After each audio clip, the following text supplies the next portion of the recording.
এরপরে প্রশ্ন হলো, আমরা অনেক সময় বিপদে পড়লে মানত করি, আল্লাহ তুমি আমাকে বিপদ থেকে উদ্ধার করলে টাকা দান করব, মানুষ খাওয়াবো, গরু ছাগল ইত্যাদি দিব, এটা কি আল্লাহর সাথে চুক্তি করা হয়ে যায় কিনা?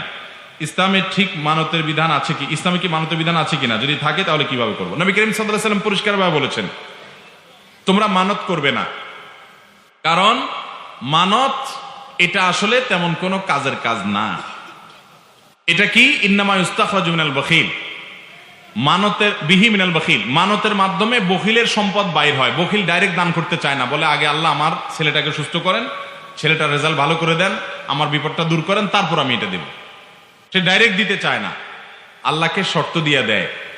তো বখিল কৃপণ, সে আগে দিতে চায় না, এজন্য সে আল্লাহর কাছ থেকে পেয়ে তারপরে দিবে বলে। নবী সাল্লাল্লাহু আলাইহি ওয়াসাল্লাম বিষয়টাকে এইভাবে দেখেছেন। তবে এই হাদিসের আলোকে ওলামা ইকরাম কেউ মানত করাকে হারাম বলেন না, বলেন যে এটা অনুত্তম কাজ, মানত ভালো জিনিস না। তাহলে ভালো জিনিস কোনটা? আপনার বিপদ হয়েছে, আপনার কোনো উদ্দেশ্য হাসিল হওয়া দরকার, আপনি এমনি টাকা দান করে দেন, দান করে এরপরে বলেন আল্লাহ আমি দান করলাম, আমি 2 রাকাত নফল নামাজ পড়লাম, আমি একটা রোজা রাখলাম, আমি একটা গরু ছাগল দান করলাম, কিছু টাকা পয়সা দান করলাম, আপনি আমার এই উদ্দেশ্যটা পূরণ করেন। এটা হলো